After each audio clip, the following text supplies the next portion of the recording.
Student, welcome to my YouTube channel free tuition classes माध्यमिक शिक्षण में आप सभी का स्वागत है। तो आपको बता दूं, इस यूट्यूब चैनल में हम माध्यमिक शिक्षा मंडल और राज्य शिक्षा केंद्र द्वारा प्रसारित की गई एनसीईआरटी की बुक जो कि कक्षा 8वीं, कक्षा 9वीं और कक्षा 10वीं की गणित पढ़ाई जाती है। तो आइए अब हम आपको ले चलते हैं आज की क्लास की ओर। आज की जो क्लास है वह है क्लास 10th की यूनिट सेकंड, यानी हमने दूसरी यूनिट का स्टार्ट कर चुका है। यह आपने पिछली क्लास में देखा। अब आपके लिए नई क्लास लेकर के आए प्रश्नावली 2.2। प्रश्नावली 2.2 और इस प्रश्नावली 2.2 में क्या है और आप किस तरह से इसे हल करेंगे, हम कुछ एग्जांपल्स के थ्रू समझेंगे। तो प्रश्नावली 2.2 में क्या है, आपने इसके पहले वाली प्रश्नावली में देखा कि वहां पर क्या था कि शून्य ज्ञात करना था। शून्य किसकी सहायता से ज्ञात किए आपने? एक ग्राफ की सहायता से। कैसे ज्ञात किए? एक ग्राफ की सहायता से। लेकिन अब कैसे शून्य ज्ञात करना है? एक समीकरण है, उसके आपको शून्य निकालना है। तो कैसे निकालेंगे मैं आपको बता दूं कि जब आप शून्य निकालेंगे तो किस फॉर्मेट में निकालेंगे, कैसे निकालेंगे। तो शून्य जो होते हैं, आपको शून्य को के बीच में संबंध भी पूछेगा कि शून्य को के बीच संबंध कैसे होता है। तो आपको बता दूं कि कोई भी एक बहुपद जो कि द्विघाती बहुपद होगा। कैसा होगा? द्विघाती बहुपद होगा, जैसे कि ax² plus bx plus c। और कोई एक बहुपद होगा जो त्रिघाती बहुपद होगा, यानी कि ax³ plus bx² plus cx plus d।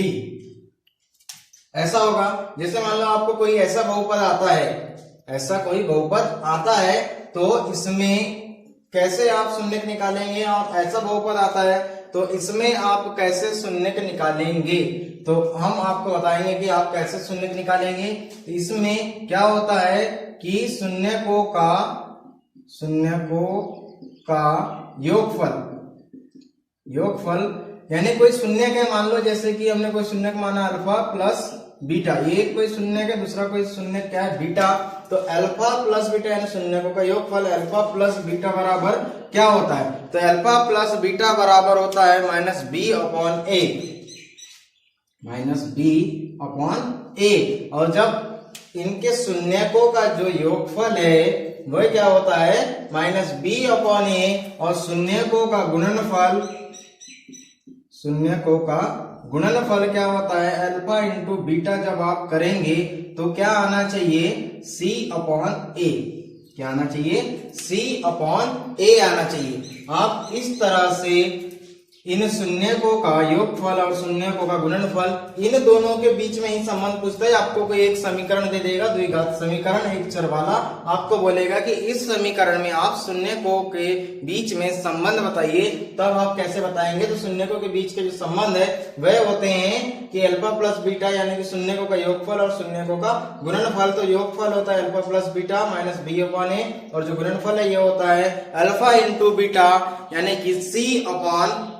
यानी आपको एक तरह से क्लियर कर दो कि इसका जो अल्फा प्लस बीटा होता है, यहाँ पे जो शून्यक होगा और यहाँ पे जो इसका गुणज होगा, इन दोनों गुणजों का भागफल होगी ऋणात्मक में, और जो गुणनफल होता है इसका जो अचर पद होता है वह, और यहाँ पे x² का गुणज, इसका क्या होना चाहिए? भागफल।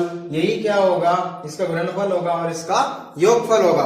अब ऐसे ही देखते हैं कि तीन पद वाले में क्या होता है। आपने देखा ये त्रिघाती बहुपद है, इसमें 3 की घात है, इसमें कैसे होगा? इसका जो योगफल होता है इसमें भी कुछ ऐसे ही होता है। कैसे होता है? Alpha plus beta plus gamma, alpha plus beta plus gamma, यानी कि -b/a। अब आप बोलेंगे कि यानी बिल्कुल इसके जैसे ये हो गया इसका योगफल, इसका क्या हुआ? ये योगफल। अब ऐसे ही अगला क्या होता है? इसका अगला योगफल, इनके बीच में जो संबंध होते हैं वो 3 प्रकार से होते हैं, यानी जितने की घात रहेगी समीकरण में उतने ही संबंध होंगे। इसमें 2 की घात है तो कितने संबंध हुए? 2। ऐसे ही अगला alpha beta plus beta gamma plus gamma alpha is equal to c/a। क्या होता है? c/a। अब इसका क्या होता है? इनटू, यानी इनका गुणनफल। इनका गुणनफल क्या होगा? Alpha into beta into gamma बराबर कितना होता है? माइनस, यहाँ क्या होगा? bcd/a, -d/a। ए। ऐसे ही यह जो क्रम है, जैसे 4 घात वाला है तो इसके आगे चलेगा तो यहाँ पे ABCD आ गया, ई अपॉन ए हो जाएगा, यानी कि प्लस माइनस ये ऐसा क्रम से चलते जाता है। तो ये हो गए इसके शून्य के निकालने के लिए कुछ संबंध, जो कि शून्यकों का योगफल और शून्यकों के गुणनफल के बीच में आपको संबंध पूछता है, तब आप यह संबंध कैसे दर्शाएंगे। तो आइए हम इन संबंधों को कुछ एग्जाम्पल के थ्रू देखते हैं। तो कौन सा एग्जाम्पल है, आपकी बुक में आप देखेंगे पेज नंबर 33 यानी कि पेज नंबर 33, उसमें आपको एक एग्जाम्पल दिया हुआ है, आप इसे अपनी नोटबुक में नोट कर सकते हैं। तो हम एक्सरसाइज स्टार्ट करने के पहले कुछ एग्जाम्पल्स देखेंगे। तो एग्जाम्पल में आपको एक एग्जाम्पल दिया हुआ है, एग्जाम्पल नंबर 2, उसमें दिया है कि द्विघात बहुपद x² + 7x + 10। उदाहरण नंबर 2 दिया हुआ है x² + 7x + 10 के शून्य ज्ञात करना है। शून्यकों तथा गुणांकों के बीच में संबंध की सत्यता करना है। शून्य तथा शून्यकों के गुणांकों के बीच में इसकी क्या करना है, सत्यता करना है। तब आप कैसे करेंगे, आप किस तरह से इसके शून्य निकालेंगे और कहां से निकालेंगे। तो आइए समझते हैं इस उदाहरण के थ्रू। तो आपको पता है यह क्या है, एक चर वाला बहुपद द्विघात बहुपद है। ये किसके रूप में है, ax² + bx + c के रूप में। तो आप इसे एक तरह से अभी जो आपने पढ़ा था अल्फा प्लस बीटा बराबर -b/a, अल्फा इंटू बीटा बराबर c/a, यहां से रख सकते हैं। c की वैल्यू कितनी हो जाएगी, यहाँ पे हो जाएगा a बराबर 1, b बराबर 7, c बराबर 10। आप ऐसे रख करके भी इसे हल कर सकते हैं, इसमें कोई दिक्कत नहीं है। लेकिन इसमें क्या है, शून्यकों के गुणांक, ये क्या होगा, इसके गुणांक। अब शून्यकों के गुणांक और शून्यक, तो शून्यक आप कैसे ज्ञात करेंगे, शून्यकों तथा शून्यकों के गुणांकों के बीच में संबंध पूछा है, तो आप इसके शून्यक कैसे निकालेंगे, आप इसके शून्य के गुणनखंड विधि से निकालेंगे इसके शून्यक, यानी कि x की वैल्यू जो आएगी वही इसके क्या होंगे, शून्यक होंगे। तो आप इसके गुणनखंड कैसे तोड़ेंगे, तो कैसे टूटते हैं गुणनखंड, यहाँ पे क्या होता है, जब भी द्विघात बहुपद होता है तो a और c का गुणा किया जाता है। तो a और c का गुणा किया जाता है, a और c का गुणा करेंगे हम, तो a में कितना है 1, b कितना है 10, ac कितना है 10, तो ये कितना हो जाएगा 10। और जब a और c का गुणा करने पर जो b होता है, जो क्या होता है, b होता है, हम b को ऐसे दो रूप में तोड़ते हैं, x और y ऐसे दो रूप में तोड़ते हैं कि इसका चाहे जोड़ना हो चाहे घटाना हो, यानी इसका योग चाहे इसका अंतर, हमें क्या मिलना चाहिए, इसके योग और अंतर में हमें क्या मिलना चाहिए, b मिलना चाहिए। इसके योग और अंतर में हमें b मिलना चाहिए। और जो b के जो दो गुणनखंड तोड़ेंगे x और y, इनका जब गुणा करेंगे तो हमें क्या मिलना चाहिए, c, यानी कि ac मिलना चाहिए। क्या मिलना चाहिए, ac मिलना चाहिए, यानी a इंटू सी। हम इसे a इंटू सी को ac लिख सकते हैं, और ac बराबर कितना हो जाएगा 10। यानी इस रूप में आप तोड़ेंगे, जैसे सबसे पहले a और c का गुणा करें, यानी कि ac बन गया है, तो ac कितना हो जाएगा, 1 × 10 बराबर 10। फिर b को आप दो रूप में, किसी भी दो रूप में तोड़ सकते हैं, लेकिन उसको आप जोड़ेंगे चाहे उसको आप घटाएंगे, कोई भी एक कंडीशन में, चाहे आप उसको जोड़ो चाहे आप उसको घटाओ, कोई भी एक कंडीशन अप्लाई करना इन दोनों में से, तब आपको क्या प्राप्त होना चाहिए, सिर्फ b ही मिलना चाहिए। क्या मिलना चाहिए, b मिलना चाहिए। और उसके बाद जो b के जो दो आप तोड़ेंगे इन्हें x और y, जब उनका गुणा करेंगे तो हमें क्या मिलना चाहिए, ac मिलना चाहिए। तो आइए देखते हैं ऐसे ही। तो x² है, ये x² + 7x, तो 7 को तोड़ना है, यानी कि b 7 को तोड़ना है। तो 7 को कैसे तोड़ेंगे आप, 7 को तोड़ेंगे 5 + 2, 5 + 2 x + 10।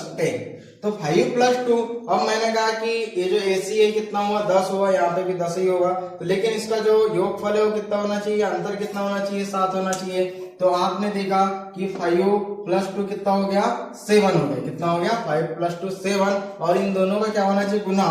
तो ये 5 × 2 = AC, यानी कि 10। 5 × 2 कितना हो जाएगा, 10 = 0। तो अब आप देखेंगे कि ये x² + 5 के अंदर अब x का गुणा कर दो तो ये हो जाएगा 5x + 2x + 10, यानी कि आप ये एक पद हो गया और ये एक पद हो गया, इन दोनों में से कुछ कॉमन निकलेगा, इसमें से हम कॉमन निकालेंगे x, तो ये हो जाएगा x प्लस 5u, और इसमें से कॉमन निकालेंगे +2, तो यहाँ पे आ जाएगा x प्लस 5u, और आप देखेंगे कि इन दोनों में अब x प्लस 5 कॉमन है तो x प्लस 5u लिख दिए, और जो बच गया उसे आप लिखेंगे x प्लस 2 इजिकल टू 0। ये आपने इस समीकरण को हल किया गुणनखंड विधि से। अब आप बोलेंगे कि x की वैल्यू कैसे आई, तो जो x की वैल्यू है वह कैसे आएगी, अब आप इसे आगे लिखेंगे इस तरह से, x प्लस 5u बराबर 0 और x प्लस 2 बराबर 0, यानी कि x बराबर -5 और x बराबर -2, x बराबर -5 और x बराबर -2। आपके इस तरह से गुणनखंड टूटेंगे तो आपके जो शून्यक होंगे वो क्या होंगे, -5 और -2, क्या होंगे, -5 और -2, इसके क्या होंगे, शून्यक होंगे। आप लिख सकते हैं कि जो समीकरण है इसके शून्यक क्या है, -5 और -2। ये पहला शून्यक हो गया और ये दूसरा शून्यक हो गया। अब आपको एक तो शून्यक दे दिया जाए चाहे आपको, अब आप इन शून्यकों को इस रूप में रखेंगे तो आपको ये a b c d की वैल्यू मिल जाएगी 1 से 10, ऐसी कुछ वैल्यू मिल जाएगी। आप देखेंगे कि आपको ये अब शून्यक मिल गए। अब इन शून्यकों को आप कैसा करेंगे, इस रूप में लिखेंगे। आप इसे नोट करने के बाद आप देखेंगे कि हम शून्यकों को क्या करेंगे, अब क्या करना है, इनके बीच में संबंध बताना है, शून्यक और गुणांकों के बीच में। तो जो हमारे गुणांक है वह क्या है, अल्फा प्लस बीटा, तो हमारा जो अल्फा है वह क्या हो जाएगा -5, और जो बीटा है वह क्या हो जाएगा -2। अल्फा क्या हो जाएगा -5, बीटा क्या हो जाएगा -2। तो आप देखेंगे इसका जो योगफल होगा अल्फा प्लस बीटा बराबर -c/a, यानी कि अल्फा प्लस बीटा आप निकालेंगे -5 प्लस -2 इजिकल टू क्या होता है, इजिकल टू आप देखेंगे कि इन दोनों को आप जोड़ेंगे तो प्लस माइनस हो जाएगा, -5 -2 इजिकल टू -7। कितना हुआ, -7 हुआ, सॉरी -d/e, क्या हो गया, -7 हो गया। और -7 को आप क्या इस तरह से लिख सकते हैं, 7/1, क्या आप लिख सकते हैं 7/1। और आप देखेंगे कि इसके जो गुणांक है अब आ गए, ये -b/a के रूप में आ गया, -b/a के रूप में, यानी कि -7/1, यानी जो b की वैल्यू होगी 7 हो जाएगी और a की वैल्यू क्या हो जाएगी, 1 हो जाएगी। अब ऐसे ही देखते क्या इनका गुणनफल क्या समान आता है, यानी इनका गुणनफल होता है अल्फा इंटू बीटा, तो -5 गुणित -2 कितना होता है, -5 गुणित -2, माइनस से माइनस कैंसिल, तो ये हो गया 10/1 लिख सकते हैं हम, यानी कि c/a। और आप देखेंगे कि इसकी जो वैल्यू है यहाँ पे माइनस लगाएंगे तो प्लस हो जाएगा, यानी आप देखेंगे कि b की वैल्यू 7, a की वैल्यू 1 यहाँ भी आई, a की वैल्यू 1 यहाँ भी आई, c की वैल्यू 10, यानी कि a b c d की आपको वैल्यू मिल गई। आपको इसी तरह से शून्य को और इन गुणांकों के बीच में संबंध बताना है। तो ये था आपका एग्जाम्पल नंबर 2। अब ऐसे ही हम आगे देखेंगे एग्जाम्पल नंबर 3। स्टूडेंट इसी प्रकार देखते हैं आप एग्जाम्पल नंबर 3 कि एग्जाम्पल नंबर 3 में हमें क्या दिया हुआ है। एग्जाम्पल नंबर 3 में हमें द्विपद बहुपद दिया हुआ है, यानी कि x² - 3 क्या दिया हुआ है, x² - 3।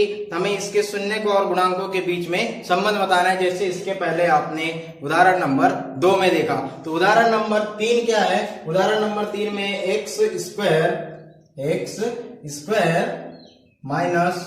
3। तो आप इसके कैसे आप बताएंगे कि इसके शून्य क्या हो सकते हैं। तो इसके शून्य क्या होंगे, आप देखेंगे कि x² - 3 है, यानी कि हम इस 3 में वर्ग और वर्गमूल लगा दे तो इसके मान में कोई परिवर्तन आएगा क्या, बिल्कुल नहीं आएगा। वर्ग से वर्गमूल कैंसिल, यानी 3 का 3 हो जाएगा। तो ऐसे ही हम इसे आगे बढ़ाने के लिए यहाँ से हल स्टार्ट करेंगे और यहाँ लिखेंगे, इसे एक रूप में एक फॉर्मेट में चेंज कर देंगे कि x² - √3 का स्क्वायर, यानी अब आप ये देखेंगे कि a का वर्ग माइनस b का वर्ग, तो a का वर्ग माइनस b का वर्ग वाला फॉर्मेट लगेगा। a का वर्ग माइनस b का वर्ग बराबर होता है a plus b, a minus b क्या होता है a plus b, a minus b, यानी कि हम इसे लिख सकते हैं अब x माइनस अंडर रूट 3 और फिर लिखेंगे x प्लस अंडर रूट 3। इस तरह से हम लिख सकते हैं, जी बिल्कुल लिख सकते हैं। इजिकल टू हम लिखेंगे 0, इसके बराबर क्या लिखेंगे 0, तो x minus under root 3 is equal to 0, x plus under root 3 is equal to 0। तो फिर यहाँ x की वैल्यू निकालेंगे, इसका पक्षांतर करेंगे तो अंडर रूट 3, फिर यहाँ पे x की वैल्यू निकालेंगे तो ये हो जाएगा माइनस अंडर रूट 3, यानी कि जो इसके शून्यक है, इसके जो शून्यक है ये क्या होंगे under root 3 minus under root 3। आपने देखा कि इसके जो शून्यक थे वो क्या हुए under root 3 minus under root 3। और यहाँ पे आप देखेंगे कि a की वैल्यू कितनी है, a बराबर 1, b बराबर कितना है 0 और c बराबर कितना होगा -3।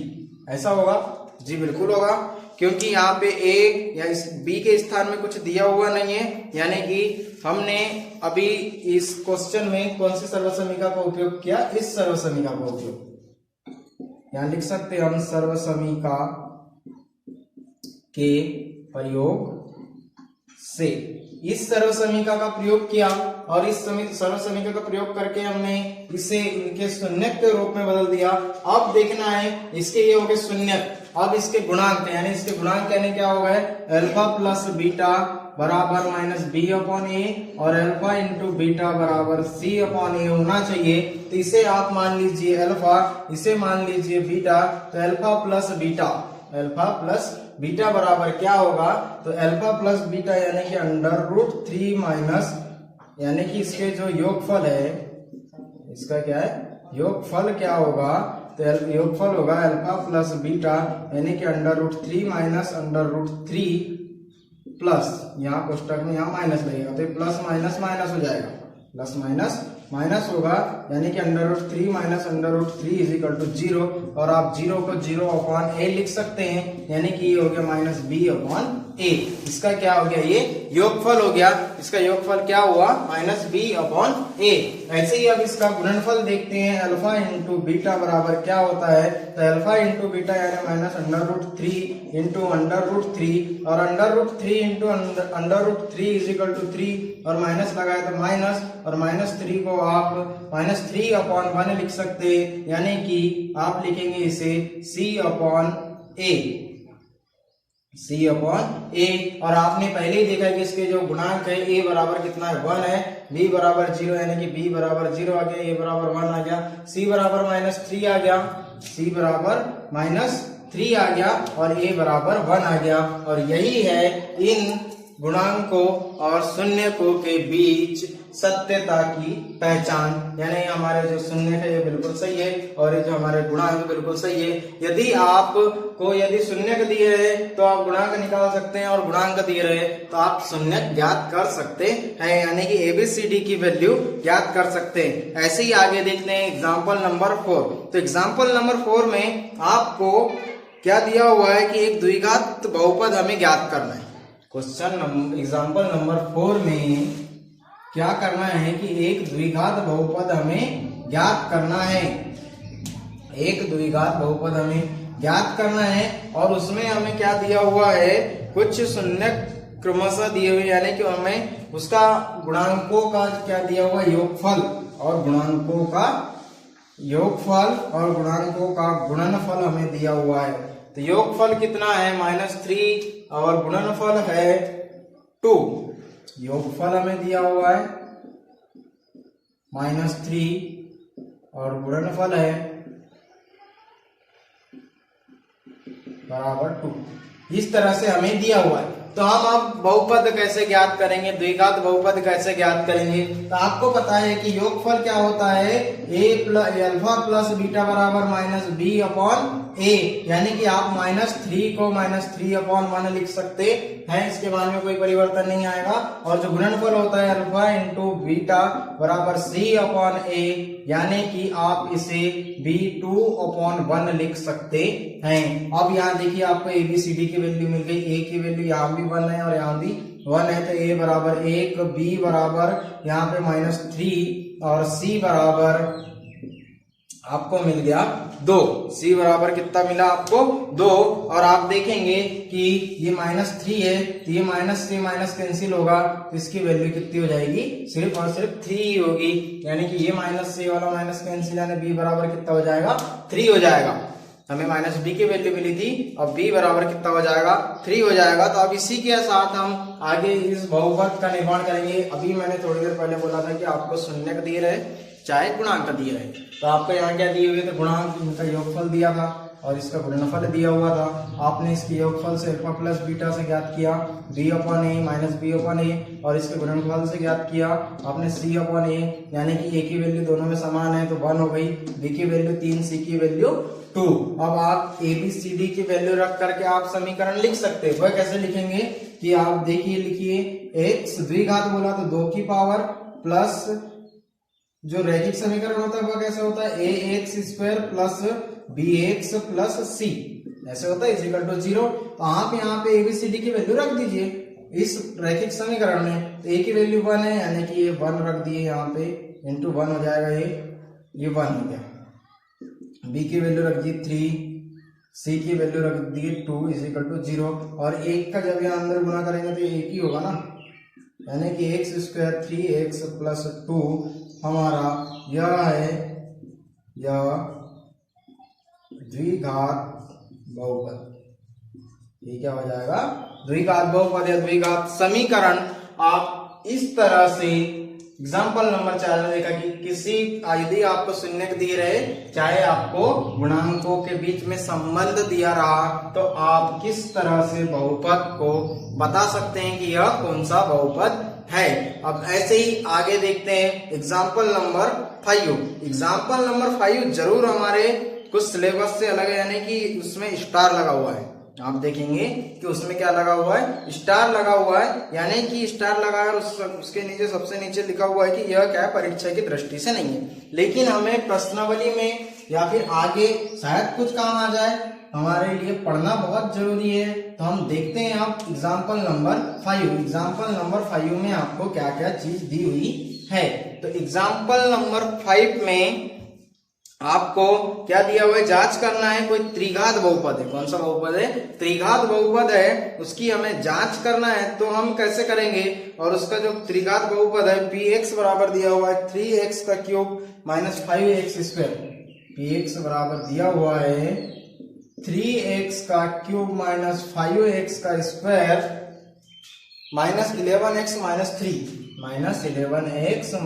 3, और इसके क्या शून्य दी हुई है, इसके क्या दी हुई है, हमको शून्य दिए हुए हैं। और जो शून्य है वह क्या है, शून्य है 3 - 1 - 1/3। पहला है 3, फिर है -1, फिर है 1/3, सॉरी -1/3। ये हमको शून्य दिए हुए हैं। तो इसके पश्चात शून्य को तथा गुणांकों के बीच में हमें संबंध की सत्यता की जांच करनी है। तो दिए गए बहुपद किस रूप में है, यहाँ हल में आप लिखेंगे दिया गया बहुपद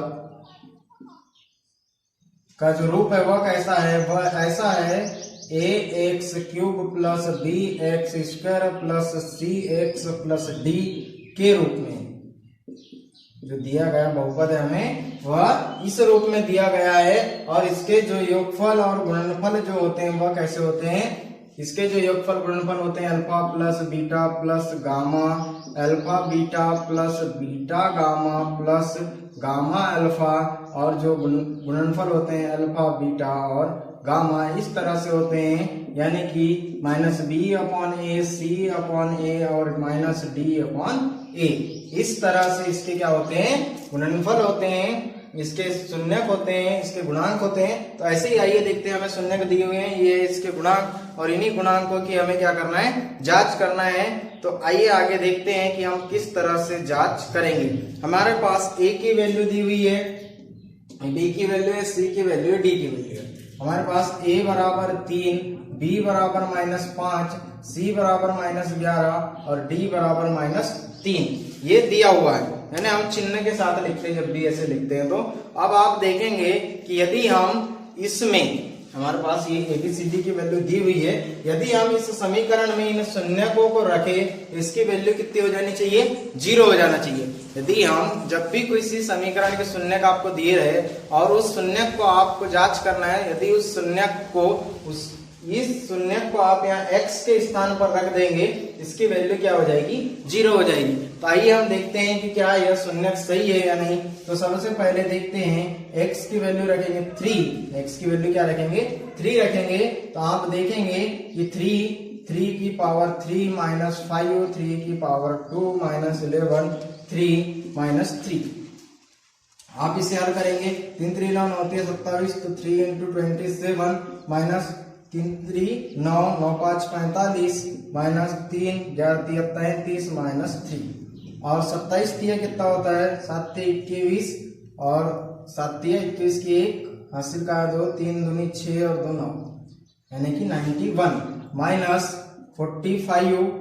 अब ये कितना हो जाएगा, -36, कितना हो जाएगा, -36 हो जाएगा। और जब 36 को इसमें ऐड करेंगे तो 1 बचेगा, यहाँ बचेगा 4 और 3 7 और 1 8, 3 7 21 1 हासिल का 2, 3 2 5, 3 दूनी 6 और 2 8, सॉरी 81 होगा ये।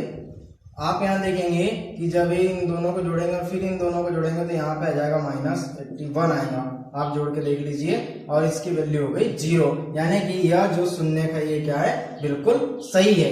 ये जो शून्यक है x की जगह 3 रखेंगे, यह बिल्कुल सही है। अब -1 रख करके देखते हैं, -1 जब यहाँ -1 रखेंगे इसके कुछ अलग वैल्यू आएगी, इसकी कुछ अलग वैल्यू आएगी। ये हो जाएगा -3, ये हो जाएगा 1 की पावर 1 ही रहेगी और ये स्क्वायर है तो ये प्लस हो जाएगा यानी -5, फिर ये हो जाएगा माइनस प्लस यानी +11, फिर -31। तो आप देखेंगे 3 3 6 और 5 कितना हो गया, 11, यानी -11 + 11 बराबर 0। 3 3 6 और 5 11 और 11 ऋण 11 बराबर 0। अब हम x की वैल्यू कितनी रखेंगे, -1/3, कितनी रखेंगे, -1/3 जब हम x की वैल्यू -1/3 रखेंगे, क्या तब भी 0 होता है क्या, यह देखना है। आप अलग अलग निकाल सकते हैं, मैं एक ही समीकरण में निकाल के आपको बता रहा हूं, आप अलग अलग 0 निकाल सकते हैं। तो आप यहाँ पे 0 रखेंगे तो क्या होगा, ये हो जाएगा 3, अब ये 1 तो -1 ही रहेगा, फिर 3 में 3 की घात है, 3 3 9 27, 9 कितना हो गया 27। अब आप फिर इसमें 3 3 9 और ये माइनस प्लस, तो ये कितना हो जाएगा 5/9, फिर ये माइनस प्लस तो 11/3 हो जाएगा और ये -3। तो आप यहाँ पे क्या है, इंटू में, जब यहाँ इंटू में ऊपर 3 जाएगा तो ये 9 3 27, यानी -1/9 + 5/9 + 11/3 -3।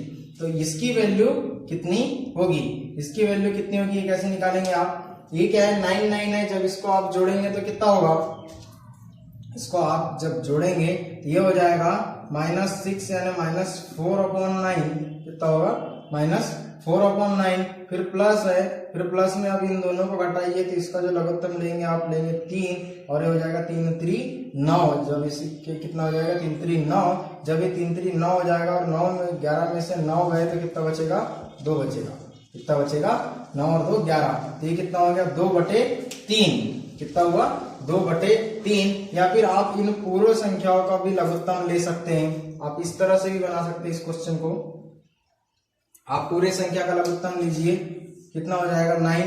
पूरी संख्या का लघुत्तम कितना होगा 9 होगा। और जब पूरी संख्या का लघुत्तम 9 हो जाएगा तब आप इसे किस तरह से फाइंड करेंगे। जब पूरी संख्या का लघुत्तम कितना हो गया 9 हो गया तो आप यहाँ पे 9 की जगह यहाँ लिखेंगे -1 प्लस 5 प्लस ये 3 3 और 11 33 और फिर 9 27 9 27। और आप देखेंगे कि 27 और 5 होता है 32 और 1 33। कितना हो जाएगा 33। कितना होगा ये 33। सॉरी माइनस आएगा यहाँ स्क्वायर है तो ये प्लस हो जाएगा। तो ये हो गया 33। और जब ये 33 ऋण 33 होगा इसके बटे में 9 यानी कि हो जाएगा 0। यानी कि यह भी शून्य क्या है इसका बिल्कुल सही है। यानी जो तीनों शून्य का में दिए हुए थे ये क्या थे बिल्कुल सही थे। यानी कि अल्फा बीटा और गामा का जो मान है वह बिल्कुल सही है। आप इस तरह से शून्य को की सत्यता की जांच कर सकते हैं। अब देखिए आप अल्फा बीटा और गामा यानी हम इसको मान लेते हैं अल्फा। तो अल्फा बराबर हो जाएगा 3, बीटा बराबर हो जाएगा -1 और गामा बराबर हो जाएगा 3। कितना हो जाएगा -1/3। यानी कि अब हम इसमें जब इसका मान रखेंगे तो -b/a मिलेगा हमको। यानी कि alpha plus beta plus gamma बराबर कितना होगा 3 प्लस -1 प्लस -1/3। तो ये कितना हो जाएगा 3 - 1 -1/3। 3 - 1 -1/3। यानी कि अब आप इसका क्या लेंगे लघुत्तम लेंगे 3। तो यहाँ पे 1 आए थे 3 3 9 -3 -1 ये कितना हो गया -4 9 -4/3। तो ये हो जाएगा 5/3। इसका जो योगफल आया वह कितना आया 5/3 यानी कि -b/a आ गया। कितना आ गया -b/a। तो b की वैल्यू क्या मिली हमें -5। b की वैल्यू क्या मिली -5 यानी कि और a की वैल्यू क्या मिली 3। ये देखो -5 अब ये कितना है 3। ऐसे ही हम आगे अब इसका आगे का देखते हैं कि alpha beta plus beta gamma बराबर क्या होता है। यहाँ कितना आया 5/3 5/3 आया। अब आगे देखेंगे हम कि alpha beta plus beta gamma plus gamma alpha बराबर क्या होता है। तो क्या होगा अल्फा बीटा ये अल्फा है और ये बीटा है तो ये हो जाएगा 3 - 1 प्लस -1 इंटू -1/3। फिर क्या होगा प्लस -1/3 इंटू 3 क्या हो जाएगा इंटू 3। अब आप देखिए ये हो गया -3 ये हो गया माइनस प्लस यानी कि का इंटू करेंगे तो 1/3 फिर प्लस आया तो ये माइनस आएगा यहाँ सामने ये वाला माइनस आ जाएगा और 3/3 बराबर होता है 1। तो आप देखेंगे 3 प्लस ये -3 प्लस 1/3 -1। अब इसको आप फिर से डिवाइड करेंगे तो यहाँ पे आ जाएगा 3 आप लेंगे लघुत्तम तो लघुत्तम 3 लिया यानी 3 3 9 फिर +1 फिर -3। तो ये माइनस आप संख्या जोड़ देंगे तो 9 और 3 हो गया आपका 12 और 12 में से 1 गया तो बचेगा 11 यानी कि -11 कितना आएगा -11/3 आएगा। कितना आएगा -11/3 यानी कि C/A बराबर -11/3। अब बच गया अब क्या बच गया इनका गुणनफल यानी कि alpha into beta into gamma. तो alpha into beta into gamma कैसे निकालेंगे अल्फा बीटा गामा बराबर 3 इंटू -1 इंटू -1/3 ऐसे निकालेंगे। और गुणा करना है तो ये हो जाएगा -3 इंटू -1/3 तो ये माइनस प्लस यानी कि 3/3 इज इक्वल टू 1 और आप 1 को लिख सकते हैं 1/1 यानी कि 1/1। और आप देखिए जो d की वैल्यू है वह कितनी है 3 है यानी यहाँ कुछ गलत हुआ होगा 3 -1 यानी -3 और जब ये -3 माइनस प्लस और ये तीनों का गुणा होगा ये दोनों का गुणा होगा तो ये संख्या ऊपर जाएगी यानी 3/3 यानी कि 1/1 आएगा। कितना आएगा 1/1 आएगा। यानी हम इस 1/1 को -3/1 -3 लिख सकते हैं क्या? -3/-3 लिख सकते हैं? जी बिल्कुल लिख सकते हैं। यानी कि इसकी जो वैल्यू है वह 1/1 की जगह -3/3 भी लिख सकते हैं। -3/-3 कितना हो जाएगा? -3/3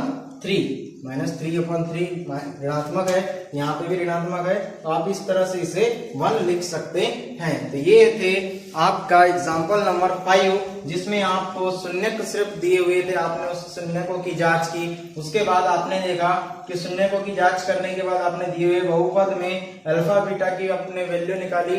आपने अल्फा बीटा की वैल्यू निकाली, एबीसीडी की वैल्यू निकाली, अल्फा बीटा की आपको वैल्यू दी हुई थी, उन वैल्यू से आपने इन सारे शून्यक निकाले, -b/a, c/a और -d/a। तो ये थे आपके शून्यक। तो आइए अब इसी तरह से हम स्टार्ट करेंगे प्रश्नावली 2.2 यूनिट 2 एक्सरसाइज 2.2।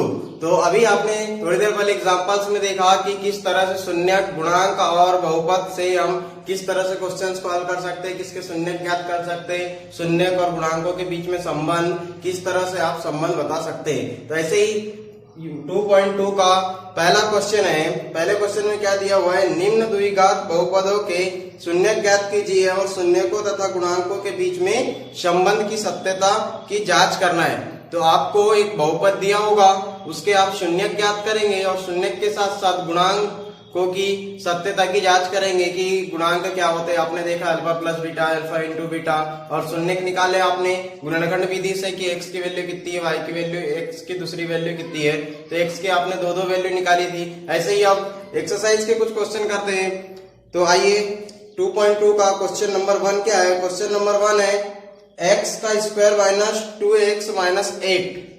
पहला जो क्वेश्चन है वह क्या है?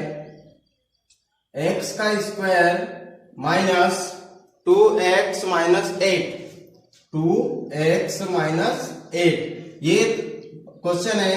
तो इसके सबसे पहले क्या ज्ञात करना होगा? हमको शून्यक ज्ञात करना होगा। तो शून्यक कैसे ज्ञात करेंगे? शून्यक ज्ञात करने के लिए आपको बताया गया है गुणनखंड विधि।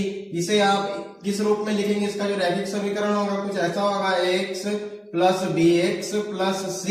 इस रूप में आपको दिया हुआ है, ये समीकरण है, इसका रैखिक रूप है। तो आप यहाँ देखेंगे कि कैसे गुणनखंड ज्ञात करते हैं। कैसे करते हैं कि सबसे पहले a और c का गुणा करते हैं कि a इंटू सी बराबर क्या हो गया हमारा? ac।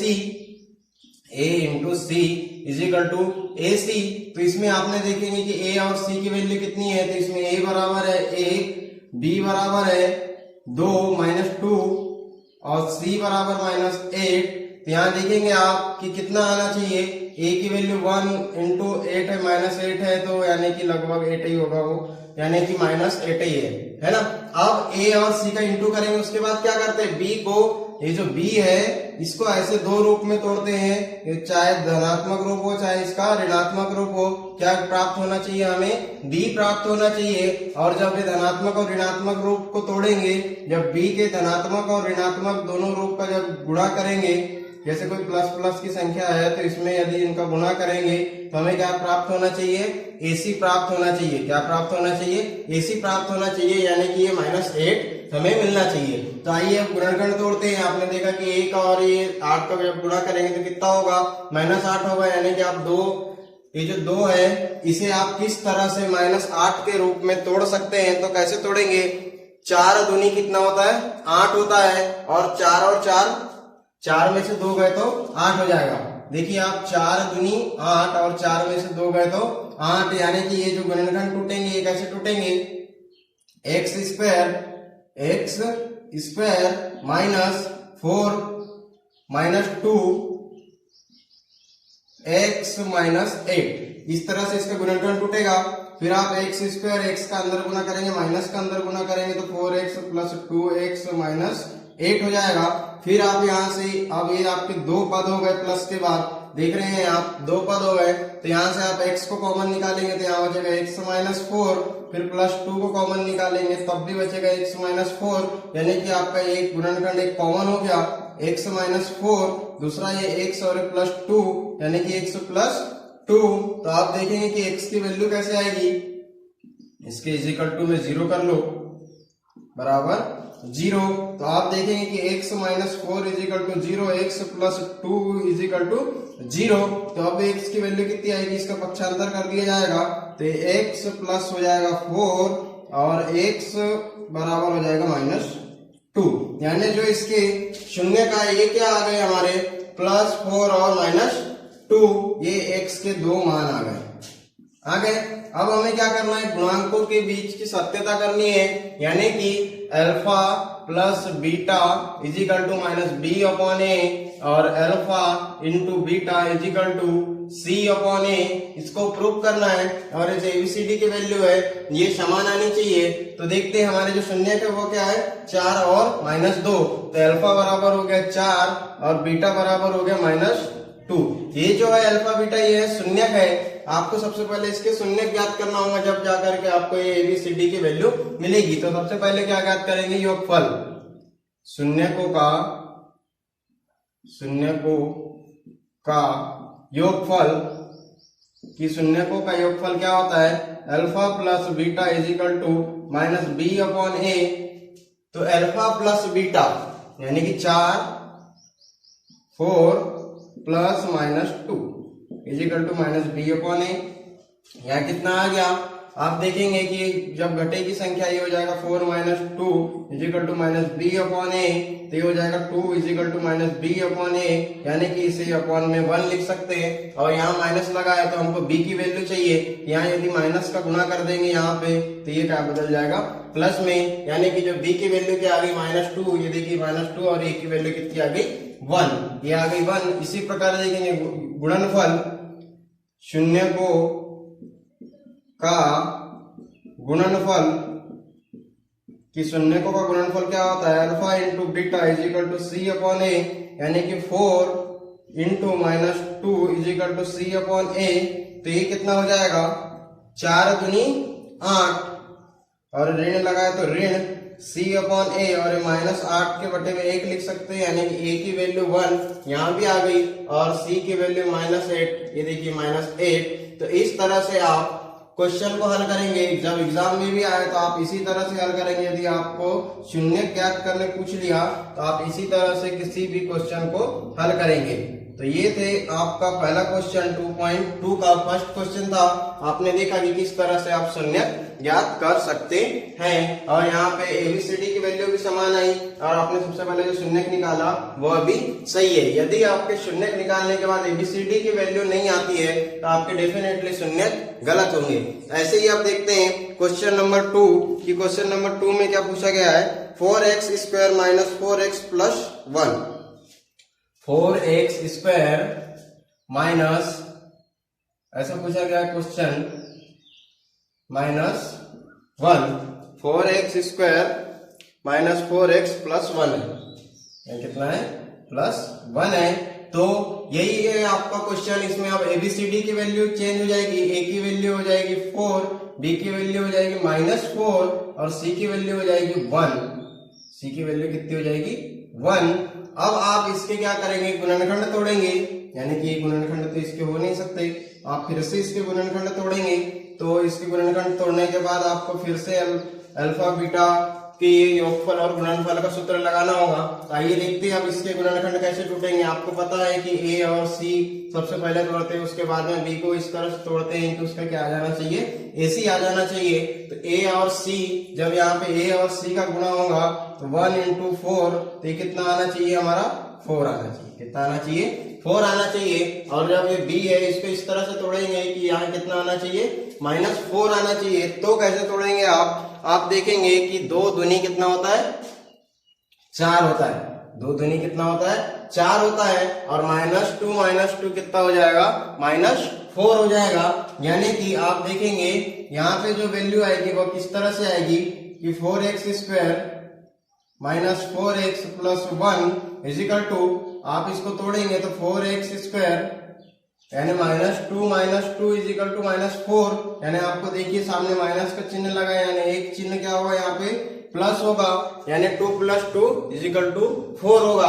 तो आप यहाँ लिखेंगे सबसे पहले ये माइनस का चिन्ह है तो -2 + 2 क्या हो जाएगा यहाँ 4x + 1, क्या हो जाएगा x प्लस 1। अब आप देखेंगे कि 4x स्क्वायर, यहाँ x का भी गुणा करेंगे और माइनस का भी गुणा करेंगे तो माइनस 2x क्या हो गया भाई प्लस 1 हो गया।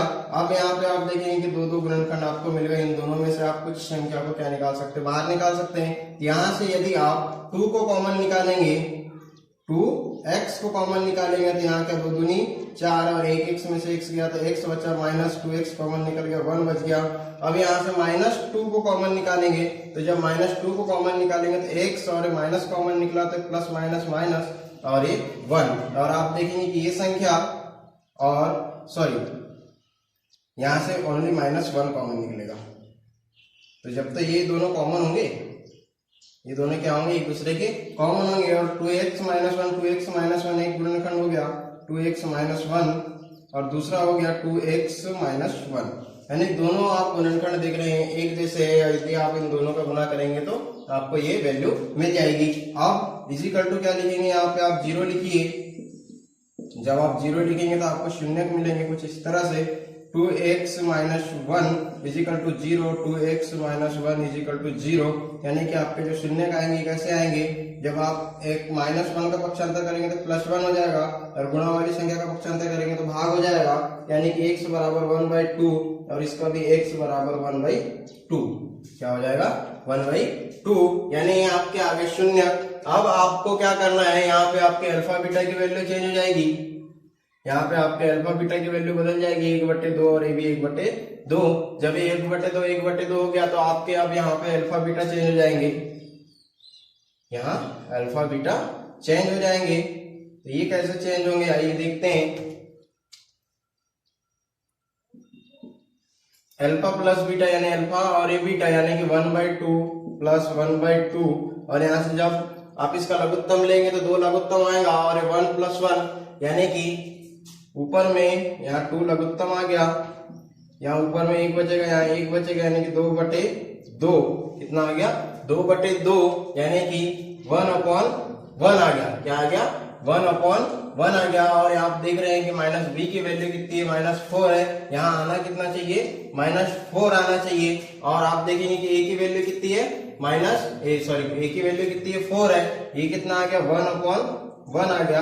अब हम ऊपर नीचे यदि 4 का गुणा कर दे, या ऊपर 4 का गुणा कर दे, ऊपर में 4 का गुणा कर दे, नीचे 4 का गुणा कर दे, तो इसके मान में कोई परिवर्तन आएगा क्या, नहीं आएगा। 4 का 4 1/1 फिर से आ जाएगा, यानी कि -b/a की वैल्यू हो गई। और -b/a यहाँ सामने माइनस लगा तो यहाँ भी माइनस लगेगा जब गुणा करेंगे आप, तो यहाँ देखिए -4 है और यहाँ पे a की वैल्यू 4 यानी a की वैल्यू 4 आ गई। अब ऐसे ही आगे हम देखेंगे alpha into beta. Alpha into beta क्या होता है, शून्यकों का गुणनफल, यानी कि अल्फा कितना है 1/2, बीटा कितना है 1/2, कितना है 1/2, यानी सी की वैल्यू कितनी है हमारे पास 1, यानी कि जब इनका गुणा करेंगे आप तो ये हो जाएगा 1/4। ए की वैल्यू यहाँ भी 4 है, ए की वैल्यू यहाँ भी 4 है और ए की वैल्यू यहाँ भी 4 है, यानी कि ये सही है। और सी की वैल्यू यहाँ 1 है, सी की वैल्यू यहाँ भी 1 है, यानी कि आपके ये जो शून्यकों के बीच में जो संबंध है ये बिल्कुल सही है। ऐसे ही आप थर्ड क्वेश्चन दिया हुआ है स्टूडेंट, क्वेश्चन नंबर 3 की ओर चलते हैं। क्वेश्चन नंबर 3 में आपको एक इक्वेशन दी हुई है, वह क्या है 6x² - 3x - 7, क्या है -7। अब आप सोचेंगे कि यहाँ पे जो 7x है लास्ट में 3 जो अचर पद है ये कहाँ है, बीच में है, तो जी बिल्कुल इसको आप चेंज कर सकते कुछ इस तरह से 7x² - 6x² - 7x - 3 के रूप में। और आप देखेंगे गुणनखंड कैसे तोड़ते हैं, आपको अब तक तो पूरा समझ में आ चुका होगा कि गुणनखंड कैसे तोड़ते हैं। तो ऐसे ही आप b को 2 रूप में तोड़ेंगे और उनका जो गुणनखंड है इन दोनों के गुणनखंड के बराबर होना चाहिए। तो आप देखिए 6 3 18 यानी कि 9 दूनी 18 होता है और 9 - 2 = 7 होता है। तो आप जो है 6x² तो -7 को कुछ इस तरह से तोड़ेंगे 9 - 2x - 3 ऐसे टूटेगा। तो अब आप आगे देखेंगे कि 6x² माइनस और x दोनों को साथ में गुणा करेंगे 9x + 2x - 3। अब आप देखेंगे कि यहाँ पे जो कॉमन है एक आपका गुणनखंड हो गया, एक हो गया, इनमें से कुछ कॉमन निकालिए। यहाँ से 3x को कॉमन निकालिए तो 3 दूनी 6x बचेगा और 3 3 9 बचेगा। अब आप देखिए 2x - 3 कॉमन आया, यानी कि भी यहाँ पे भी 2x - 3 कॉमन लाना पड़ेगा।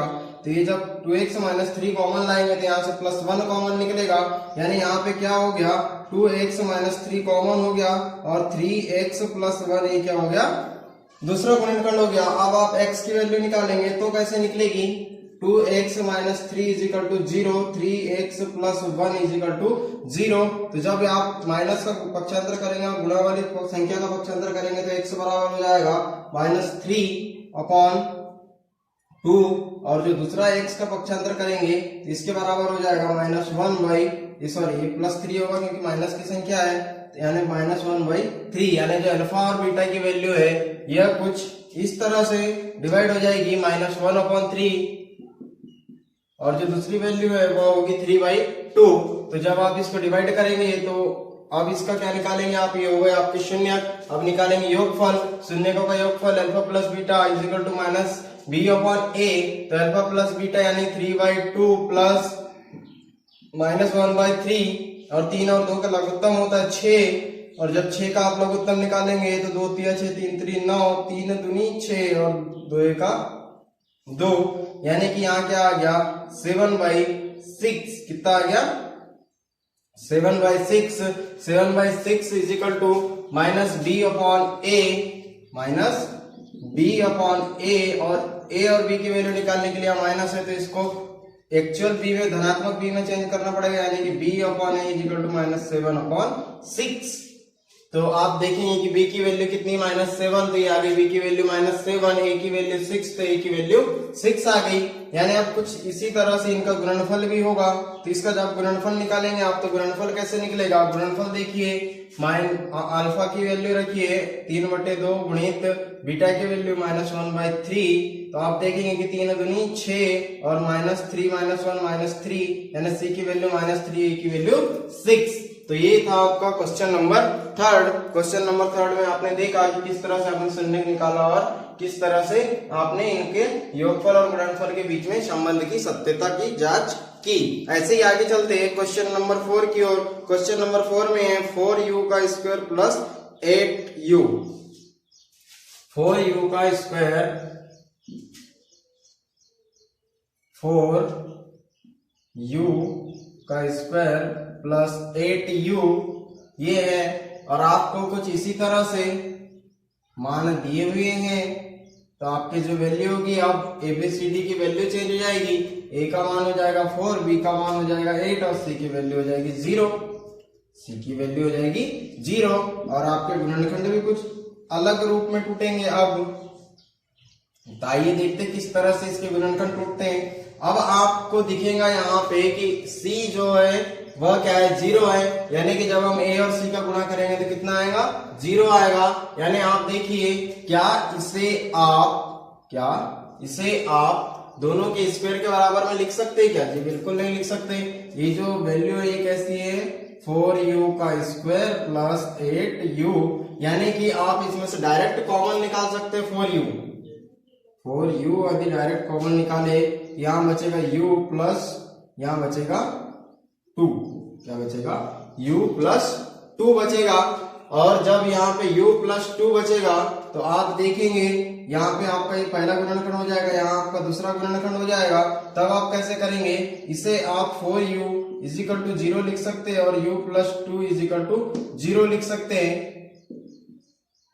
इज इक्वल टू 0 लिखेंगे, इसके पूरे के बराबर में भी 0 लिखेंगे, तो आपको यहाँ पे u की वैल्यू मिलेगी, u बराबर कितना हो जाएगा, ये गुणा वाली संख्या इसका पक्षांतर होगा जब भाग में जाएगी, तो ये कितना मिलेगा, यहाँ पे 0 है, तो यहाँ पे आप 1 भी अपॉन में नहीं लिख सकते, यानी कि 0/4, और यहाँ पे u की वैल्यू कितनी हो जाएगी -2, u की वैल्यू कितनी हो जाएगी -2 हो जाएगी। तब आप इसे किस तरह से डिवाइड करेंगे, यहाँ पे आइए देखते हैं। अल्फा बीटा की वैल्यू रख करके, अल्फा बीटा की वैल्यू कितनी है, अल्फा की वैल्यू 0/4, बीटा की वैल्यू कितनी हो जाएगी -2 हो जाएगी। तो आगे देखेंगे हम कि ये किस तरह से हल होगा।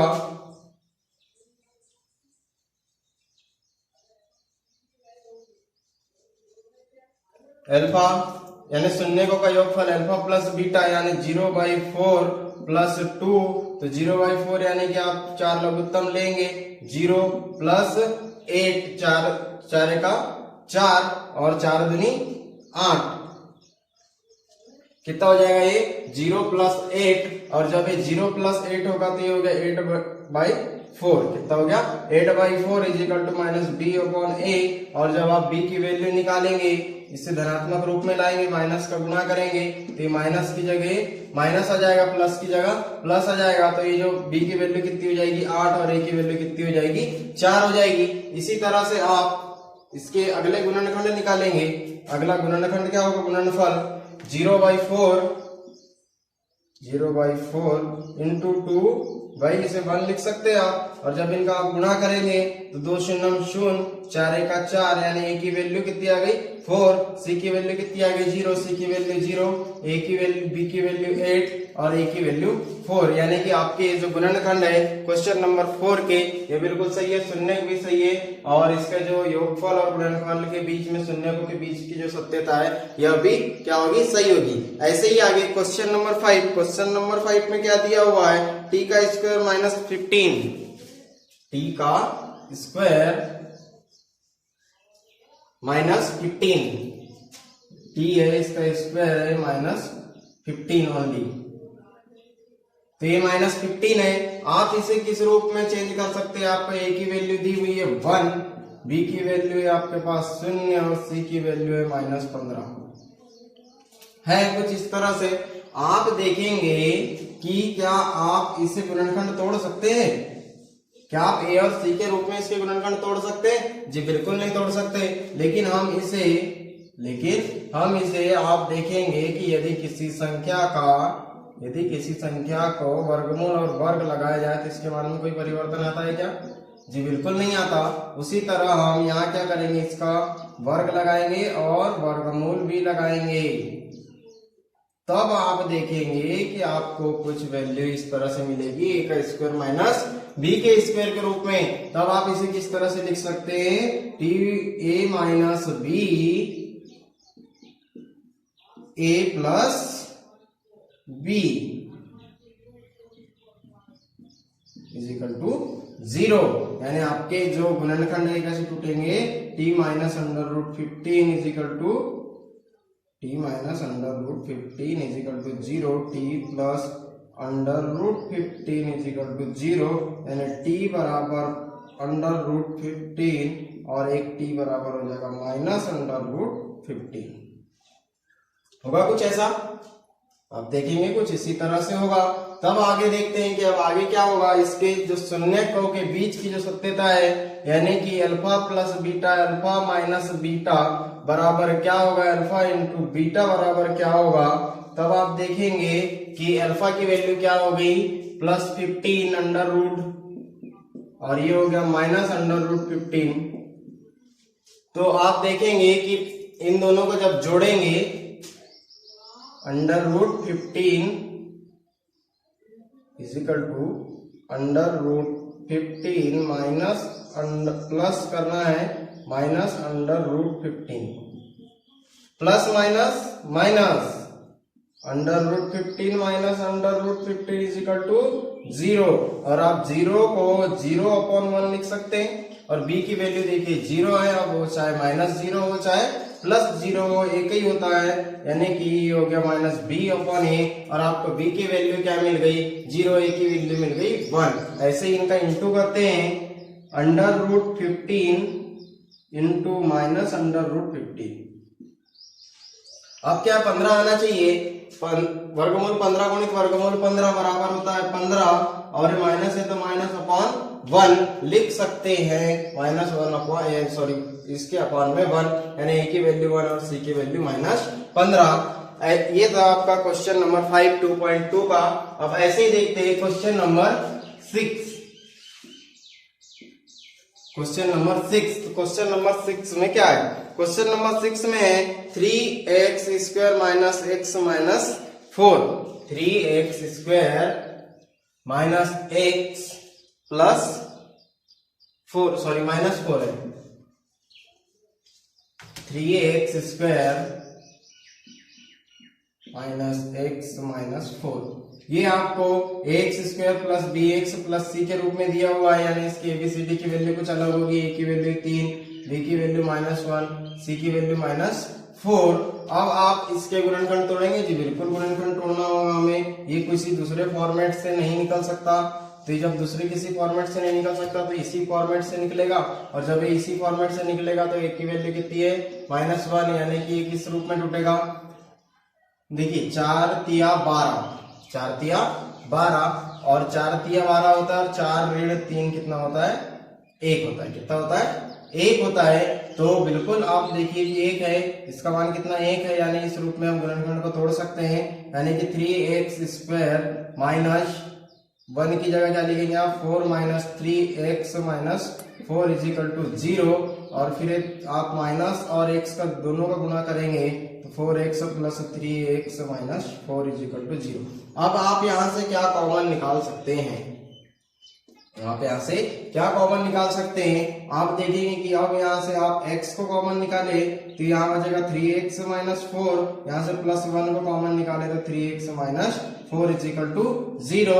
जब ये 0 हो गया तो आप इसे 3x - 4 आपका एक गुणनखंड, क्योंकि ये कॉमन है, और दूसरा हो जाएगा x + 1 = 0, ये आपका अगला गुणनखंड होगा, यानी कि 3x - 4 = 0, x + 1 = 0 इजिकल टू में आप क्या लिखेंगे, यहाँ पे आप जो -4 और 3 का पक्षांतर करेंगे तो x बराबर 4/3 और x बराबर हो जाएगा -1, यानी जो आपके जो शून्य का है वो क्या है 4/3 और एक आया -1, यानी कि आपकी अल्फा बीटा की वैल्यू चेंज हो जाएगी। आपकी अल्फा और बीटा की जो वैल्यू होगी वो क्या होगी 4/3, ये हो जाएगी -1, यानी अब आपके जो शून्यकों का योगफल है वह कुछ इस तरह से निकलेगा। देखते हैं कैसा निकलता है। 4/3 को जोड़ना होगा -1 से, 4/3 को जोड़ना है -1 से। अब यहाँ पे इसका जो कॉमन लघुत्तम निकलेगा वो आएगा 3 से 3 कैंसिल, 4 का 4, 3 से 3 कैंसिल, 4 का 4 आ गया ये।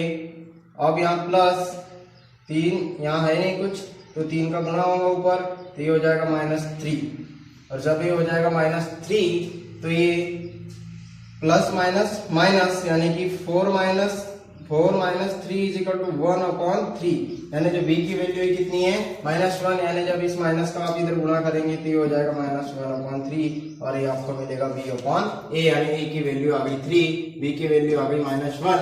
इसी तरह से इनका इंटू करेंगे, क्या देखते हैं कि c जो है हमें -4 मिलता है या नहीं।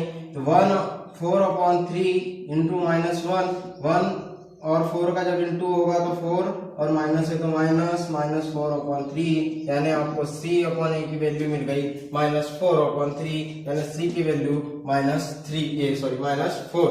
तो ये था आपका क्वेश्चन नंबर 6, यानी 2.2 का फर्स्ट क्वेश्चन के 6 क्वेश्चन का आपने सॉल्यूशन देखा कि किस तरह से गुणनखंड से आप शून्य और शून्यकों से आप शून्यकों की सत्यता की जांच कर सकते हैं। तो आइए इसी प्रकार देखते हैं अब क्वेश्चन नंबर 2। आइए स्टूडेंट स्टार्ट करते हैं क्वेश्चन नंबर 2, प्रश्नावली 2.2 का प्रश्न क्रमांक 2 का पहला क्वेश्चन। लेकिन पहले ये जान ले कि हमको प्रश्न क्रमांक 2 में पूछा क्या है। प्रश्न क्रमांक 2 में है कि एक द्विघात बहुपद ज्ञात करना है। अभी आपको क्वेश्चन नंबर 1 में देखा था कि द्विघात बहुपद दिया हुआ था। एक द्विघात बहुपद ज्ञात करना है जिसके शून्यकों के योगफल तथा गुणनफल क्रमशः कुछ इस तरह से दिए हुए हैं, यानी आपको द्विघात का बहुपद ज्ञात करना है। आपको उसके जो है शून्यक दिए हुए हैं, शून्यक जो अल्फा और बीटा की वैल्यू, यानी जो शून्यक है वह कौन से हैं, अल्फा और बीटा की वैल्यू दी हुई है। यानी कि आपको यहाँ पर अल्फा बीटा की वैल्यू दी हुई है। अल्फा = क्या है 1/4 और बीटा = क्या है -1।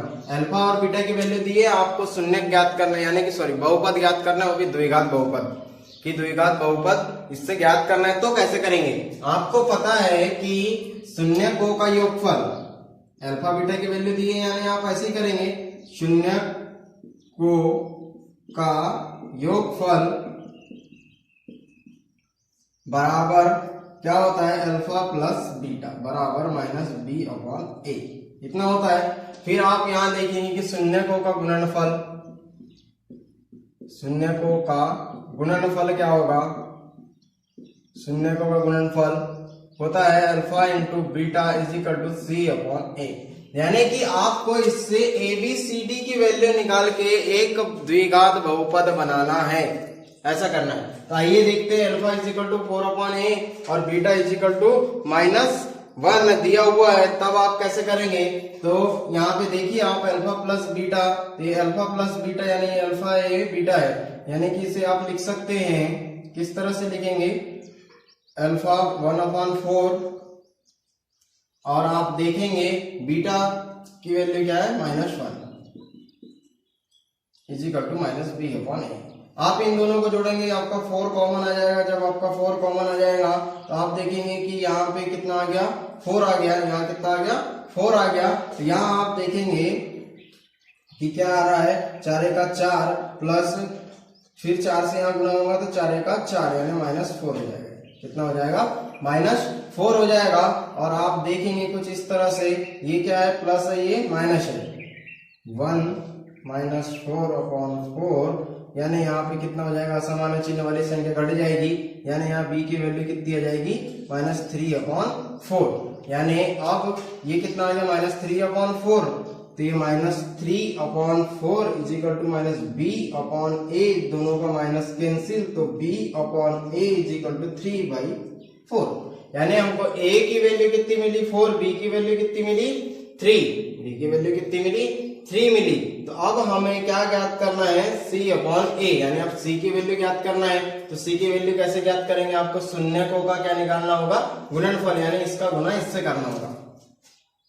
ये हो जाएगा 1/4 इंटू -1, 1/4 इंटू -1 यानी कि इज इक्वल टू c/a। और इन दोनों का गुना करेंगे तो इसके अपन 1 लिख सकते हैं। तो 4 का 4 और एक ऋण धन 1 का गुना ऋण 1 से होगा तो -1 यानी कि c/a। आपको c की वैल्यू मिल गई -1, a की वैल्यू यहाँ भी 4 है, a की वैल्यू यहाँ भी 4 है। a की वैल्यू दोनों में इक्वल आनी चाहिए क्योंकि a दोनों का समान होगा। अब आप देखेंगे कि a बराबर कितना आया, 4, b बराबर कितना आया, 3 और c बराबर कितना आया, -1। c बराबर कितना आया, -1 आया। तब आप अब आसानी से आप द्विघात बहुपद ज्ञात कर सकते हैं। कैसे करेंगे, ax² plus bx plus c, इस रूप में यहाँ पे आप ABCD की वैल्यू रख दीजिए। a की वैल्यू 4x² प्लस 3x - 1, यह है द्विघात बहुपद। ये क्या है, द्विघात बहुपद। ये रहा आपका द्विघात बहुपद। यानी द्विघात यानी आपको 2 की घात भी लानी जरूरी है। और द्विघात बहुपद का रैखिक समीकरण है ax² plus bx plus c, और आप यहाँ ABCD की वैल्यू रख दीजिए, आपका बहुपद मिल जाएगा। अब ऐसे ही देखते हैं क्वेश्चन नंबर 2 क्या है, √2 1/3, √2 1/3, √2 और ये 1/3 यानी कि अल्फा की वैल्यू क्या हो गई, √2 और ये हो गया 1/3। ये है आपका सेकंड क्वेश्चन। तो इसमें भी सेम प्रोसेस है, कुछ अलग नहीं करना है। इसमें भी अल्फा प्लस बीटा निकालना है, अल्फा इंटू बीटा निकालना है, और उसके बाद में आपको ABCD की वैल्यू रख देनी है। तो यहाँ पे आपका अल्फा प्लस बीटा क्या हो जाएगा, आइए देखते हैं क्या होता है। तो अल्फा क्या है यहाँ पर, √2 और बीटा कितना है, 1/√2, यानी कि हो गया √2 प्लस 1/3। इसका जब आप लघुत्तम निकालेंगे तो 3, यहाँ 3 नहीं है, 3/√2 और 3 का 3 प्लस 1। तो जब ये √2 प्लस 1/3 आ गया, क्या आया, √2 प्लस 1/3, तो ये जब संख्या जुड़ेगी तो ये कितना हो जाएगा, ये 1 से ये 3 क्या होगा, जुड़ जाएगा। क्या है, ये इसके इंटू में है और ये क्या है, इसके प्लस में है। तब इसका जो गुणनखंड होगा वह किस तरह से टूटेगा, यहाँ पे आप देख सकते हैं आसानी से आपको -b/a की वैल्यू मिल सकती है। लेकिन ऐसी जो संख्या है वह क्या है, बहुत कम है कि ऐसी जो संख्या क्या होती है, जुड़ती है। ऐसा बहुत कम देखा गया है कि ऐसी कोई संख्या क्या हो जाती है, जुड़ जाती है। लेकिन जो b की वैल्यू है आपको क्या ज्ञात करनी है, 3√2 प्लस 1 ये दिया हुआ है, तो आपको b की वैल्यू क्या मिलेगी, जो b की वैल्यू है वह क्या होगी माइनस बी अपॉन ए, यानी कि आपको ये जो 1 है जब यह माइनस का गुणा होगा तो ये काय में चेंज हो जाएगा, ये काय में चेंज हो जाएगा 1 में चेंज हो जाएगा। और आप जानते हैं कि यदि इसके इनटू में यदि हम 1 लिख दें, इसके इनटू में यदि 1 लिख दे तो इसके मान में कोई परिवर्तन होगा? आप देखेंगे 3 का गुणा यहाँ करेंगे 3 का 3 ही होगा, लेकिन इस 1 से ये 1 कैंसिल होगा। जब ये 1 से 1 कैंसिल होगा तो यहाँ क्या बच जाएगा 3√2/3 is equal to minus B upon A, और जब यह माइनस का गुणा होगा तो माइनस 3√2/3 हो जाएगा। इस 1 का आप यहाँ इंटू कर सकते हैं और अपॉन वाली संख्या हमेशा कट जाती है, तो ये संख्या आपकी कट गई और आप इस तरह से सेकंड क्वेश्चन को हल करेंगे। आपकी बी और सी की वैल्यू, बी और ए की वैल्यू निकल गई। अब ऐसे ही अल्फा इंटू बीटा करेंगे, alpha into beta, alpha into beta करेंगे तो अल्फा कितना है √2 इंटू 1/3, तो ये क्या हो जाएगा √2/3। ए की वैल्यू देखिए यहाँ भी 3, सी की वैल्यू यहाँ क्या आ गई √2, ये हो गई √2। बी की वैल्यू कितनी आ गई 3 माइनस 3√2/3।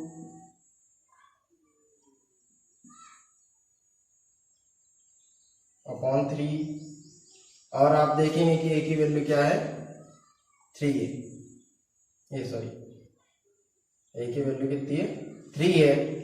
यहाँ पे बी की वैल्यू, फिर ए की वैल्यू, और फिर ये रैखिक समीकरण है आपका, इसमें आप एबीसीडी की वैल्यू रख दीजिए। जब यहाँ आप एबीसीडी की वैल्यू रखेंगे तो ये हो जाएगा 3x², यहाँ आ जाएगा माइनस, यहाँ आ जाएगा 3√2, 3√2x और प्लस √2, तो ये होगा आपका द्विघात बहुपद।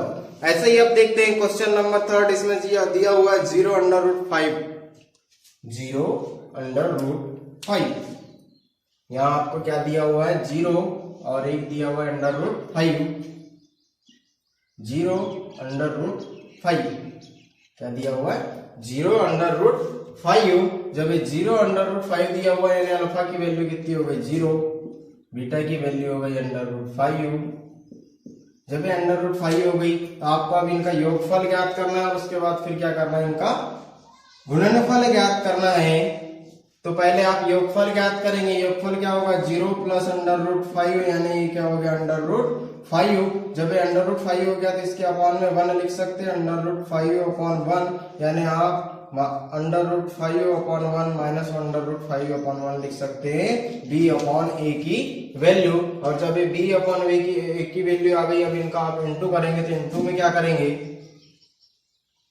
इंटू में जब आप करेंगे तो आप देखेंगे कि 0 इंटू √5 और किसी भी संख्या में गुणा करने का मतलब है 0 से गुणा करना है, उसकी वैल्यू 0, तो 0/1 इसे लिख सकते हैं, यानी a की वैल्यू 1 यहाँ भी है, c की वैल्यू 0 और b की वैल्यू -5 √5। तो यहाँ आप वैल्यू चेंज कर दीजिए, b की वैल्यू क्या हो गई √5, a की वैल्यू आ गई 1 और जो c की वैल्यू है क्या आ गई 0।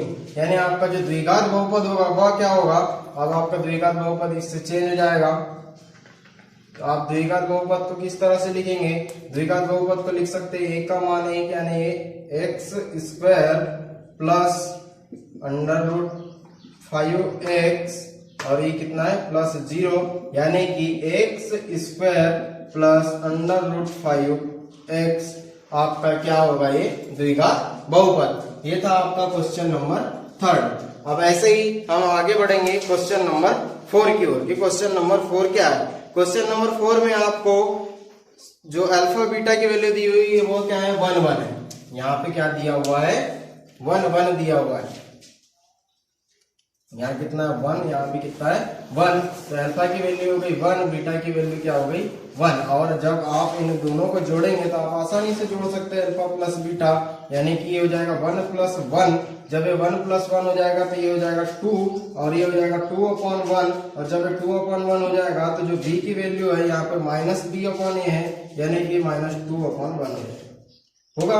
ऐसे ही आप इंटू निकालेंगे अल्फा इंटू बीटा, तो अल्फा इंटू बीटा क्या निकलेगा 1 × 1 1 × 1 = 1 इंटू 1 इज इक्वल टू 1, तो आपको c की वैल्यू भी मिली 1, यानी कि आप यहाँ पे इसके अपॉन में 1 लिख सकते हैं। तो देखिए a की वैल्यू 1, a की वैल्यू 1, b की वैल्यू आ गई आपकी -2, ये आ गई -2, c की वैल्यू आ गई आपकी 1, ये हो गई c की वैल्यू। अब आपका जो द्विघात बहुपद है कुछ इस तरह से अलग रूप में आएगा, वो कैसे होगा, a की वैल्यू 1 यानी x², b की वैल्यू -2 यानी कि -2x, c की वैल्यू 1। ये होगा आपका क्वेश्चन नंबर 4 का द्विघात बहुपद। अब आइए आगे देखते हैं क्वेश्चन नंबर 5 कि क्वेश्चन नंबर 5 क्या है। क्वेश्चन नंबर 5 में दिया हुआ है -1/4 और ये है 1/4, -1/4 और 1/4, तो अल्फा बीटा की वैल्यू चेंज हो जाएगी कुछ इस तरह से।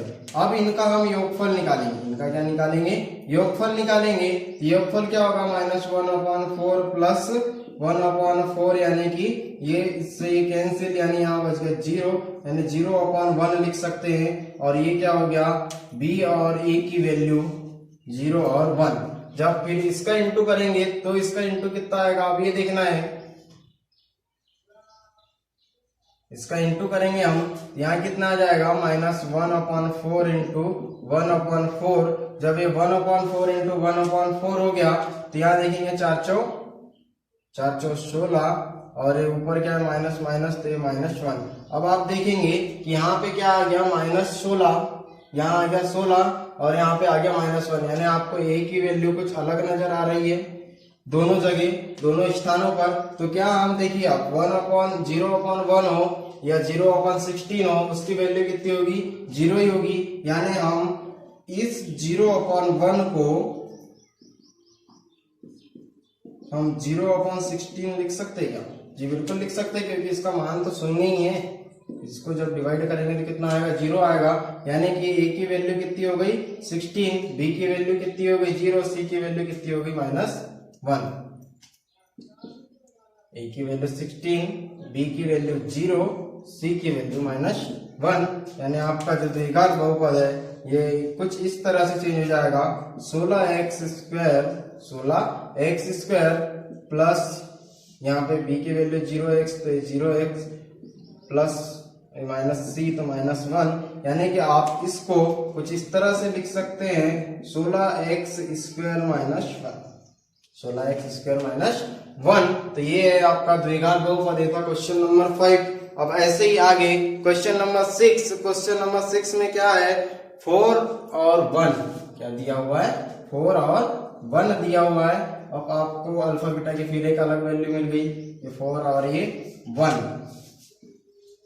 तो 4 और 1 यानी अल्फा 4 और बीटा क्या हो गया 1। जब आप इसको जोड़ेंगे आप आसानी से जोड़ सकते हैं इसे, अल्फा प्लस बीटा यानी 4 + 1 = -b/a। तो 4 और 1 5 बराबर -b/a इजिकल, तो b/a बराबर क्या हो जाएगा 5/1 इसे लिख सकते हैं, बिल्कुल लिख सकते हैं। अब आगे है अल्फा इंटू बीटा, यानी कि 4 × 1, तो 4 × 1 = 4 और 4 को आप 4/1 लिख सकते हैं। तो 4/1 लिखेंगे आप, यानी कि आपको a की वैल्यू दोनों जगह समान मिल गई, यहाँ भी 1 है यहाँ भी 1 है, तो ये हो गया 1। b की वैल्यू कुछ अलग मिलेगी 5 और c की वैल्यू क्या मिल गई 4। यानी आपका जो द्विघात बहुपद है ax² + bx, आप इसमें मान रख दीजिए। इसका मान कैसे रखेंगे कि a की वैल्यू मान यानी x² + 5x + 4, ये हो गया आपका द्विघात बहुपद। तो ये थे प्रश्नावली 2.2 के कुछ क्वेश्चंस। तो यहाँ समाप्त होती है आपकी प्रश्नावली 2.2 और आपने देखा कि किस तरह से शून्यक से बहुपद और बहुपद से शून्यक और गुणांकों के बीच की सत्यता की जा सकती है। ऐसे ही आप हमारे साथ आगे 2.3, 2.4 और अगली यूनिट के लिए जुड़े रहने के लिए आप हमारे चैनल को सब्सक्राइब कीजिए, वीडियो को लाइक कीजिए और अपने फ्रेंड्स के साथ में शेयर करना ना भूले। Thank you, thanks for watching, have a nice day.